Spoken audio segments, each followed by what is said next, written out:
Olá pessoal, todos vocês aí que nos acompanham por meio do Chave Digital.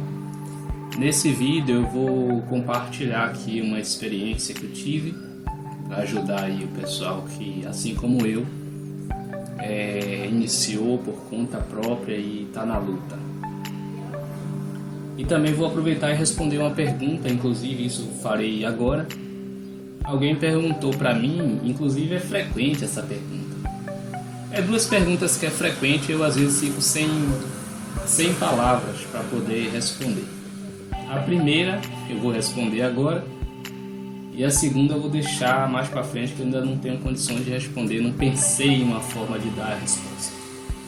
A primeira, ontem perguntaram para mim assim, quando eu devo trocar o imobilizador?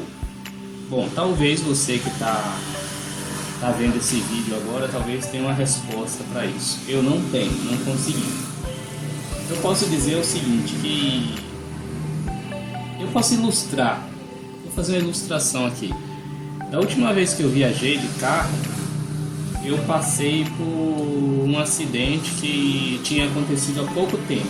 Já tinham levado as vítimas para o hospital, então só estava lá aquele monte de ferro retorcido, aquela bagaceira, aquele lixo que fica lá no meio da pista, um carro lá no acostamento, dava para perceber que um dia foi um carro. Assim, o que é que eu posso dizer para você? Numa autoescola, não tem como o instrutor de uma autoescola dizer para um futuro motorista o que ele vai fazer para evitar o acidente. Não tem como ele dizer isso. O máximo que ele pode é dar noções de direção defensiva, enfim, mas além disso na hora lá, no calor da hora, é você que vai decidir. Então tá você, alguém botou de cara na contramão com você, agora é só você e o problema lá. Não tem como outra pessoa dizer, olha, aí nessa situação faça isso, não é você que vai fazer, você que tem que fazer. Então não posso responder para você, nem para ninguém, talvez tenha alguém que possa, é minha incapacidade de fazer isso. Como você, em que situações você vai trocar um imobilizador, até porque são muitas as situações. Vou voltar aqui para o que interessa, vou citar algumas aqui. Todas as situações que eu vou citar aqui foi experiência própria, eu vivi elas. Então eu iniciei como chaveiro, mas depois, pouco tempo, passei para fazer codificação pela necessidade. Não tinha quem fizesse isso aqui na minha região. Então era um campo de trabalho, eu fui aprendendo, fui fazer, então fui à guerra. Eu perdi várias batalhas, mas felizmente, do meu ponto de vista, perder uma batalha não significa perder a guerra. Mas eu dizia, toda vez que eu não conseguia fazer um serviço, eu ia para lá e dizia, não, peraí, esse vai ser a última vez, o próximo vou ter que resolver. Então eu ia estudar. Então vamos lá, vamos aos problemas. Esse daqui mesmo foi o último problema dessa que eu enfrentei o mês passado, né? Tem pouco tempo, uns 10 dias por aí.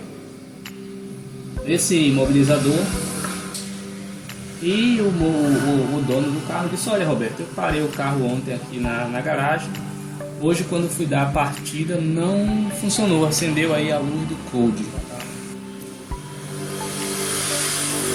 Daí vocês sabem que essa situação acontece com certa frequência, desse sistema aqui.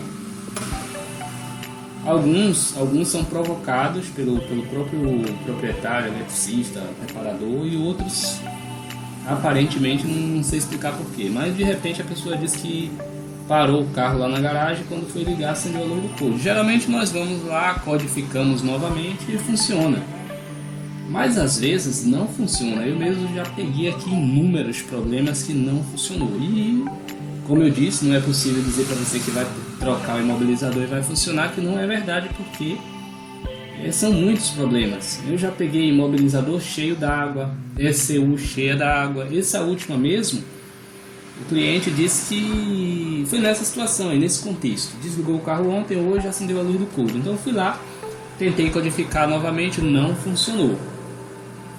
Onde eu tirei aqui os rabichos aqui, dei uma inspecionada, não tinha nada aparentemente no imobilizador assim. Então eu coloquei de volta, recodifiquei novamente, leu a senha, codificou de novo, mas aí não funcionou.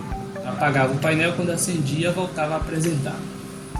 Então qual é o segundo passo? Trocar o imobilizador. Então troquei o imobilizador, apresentei a chave, fiz o sincronismo aí, daí apresentou novamente. Então agora qual é o terceiro passo? No meu caso, e eu tenho essa oportunidade de fazer isso, eu vou ver a central, eu vou olhar para ver se tem algum problema, que eu já teve situações que o problema era esse aí, acendeu a luz do code de repente. Então quando eu fui olhar a central, tinha água dentro da central, estava cheia d'água em curto. Então tanto o sistema Vox como o Fiat, daí eu fazia a limpeza, lavava a placa, secava direitinho, fazia os reparos necessários, colocava de volta, pronto, funcionava. Tinha situação que não precisava nem mexer novamente aqui no reapresentar a chave, nada disso.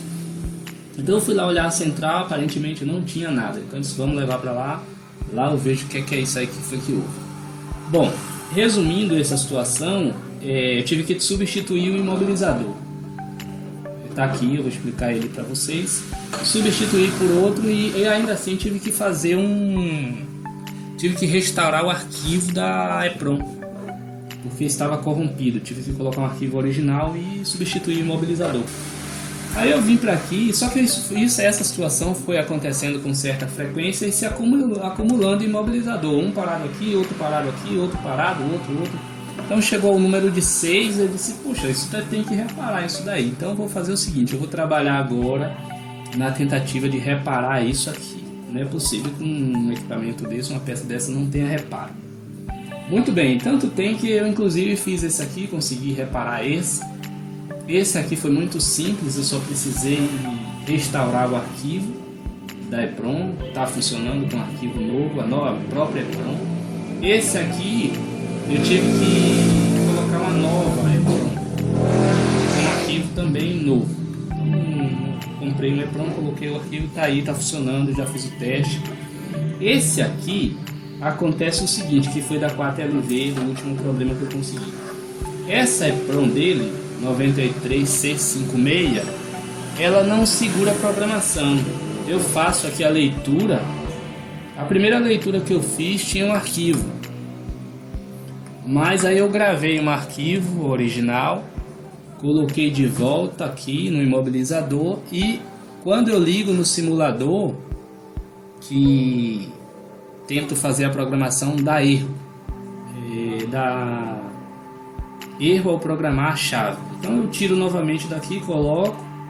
Quando eu faço a leitura está zerado, como a memória, como se ela fosse virgem. Então não está segurando a programação. Bom, como eu não entendo aqui ainda, meu conhecimento não é suficiente para especificar o que é que está acontecendo aqui, foi o que eu fiz. Eu peguei uma nova EPROM, gravei um arquivo, coloquei aqui. Está até aqui na tela o arquivo original que eu coloquei. Então se vermos aqui, se chegarmos aqui e pedir para calcular a senha, ele calcula o PIN, está correto. Então eu coloquei lá, coloquei na memória nova, coloquei aqui de volta, botei no simulador, tentei programar. Então a primeira coisa que a máquina disse foi que o sistema não é compatível com esse. A máquina não é compatível com esse sistema. Bom, já tem alguma coisa errada, porque é uma máquina que eu sempre uso. Nesse caso aqui é fácil, e então eu disse, poxa, tem alguma coisa errada, que eu acabei de colocar um arquivo original com a memória nova. Então quando eu tirei de volta, coloquei no adaptador e fiz a leitura, ele está fazendo alteração no arquivo, ele está reescrevendo aqui. Bom, aí essa situação vai ficar um pouco mais um pouco mais a ser pesquisada. Eu vou dar uma olhada aí para ver o que está acontecendo. Quem é responsável aqui pela escrita, aqui depois que você eu faço a reparação do arquivo, não funciona, ele reescreve o arquivo, por isso não funciona. Esses dois aqui eu já consegui reparar, aquele lá. Um deles aqui, esse aqui no caso, eu achei que foi um arquivo de bypass, por exemplo. Eu não tenho certeza, porque se eu dei uma olhada nos manuais aqui que eu tenho à disposição, Chiptronic, todos esses que podem ser encontrados aí pela internet, eu dei uma olhada e todos eles só falam de como fazer o bypass. Só que imagine a seguinte situação, imagine que você faz um bypass num imobilizador desse, e aí você entrega a chave para o cliente, né? Ele pede uma chave, depois ele perde outra chave, e aí como é que você vai fazer agora? Você vai lá, você não sabe que aquele imobilizador foi feito um bypass, você vai tentar programar, então vai dar erro. Pelo menos foi o que eu percebi desse aqui. Então aí eu tive que restaurar o arquivo, foi muito mais fácil. Esse aqui não sei o que foi que houve, mas também eu coloquei uma memória nova, como eu já disse, e funcionou bem. E esse aqui vai ficar um pouco mais a pesquisar. Não está funcionando, eu coloco um arquivo original, a memória dele não grava mais, grava mas não segura a gravação.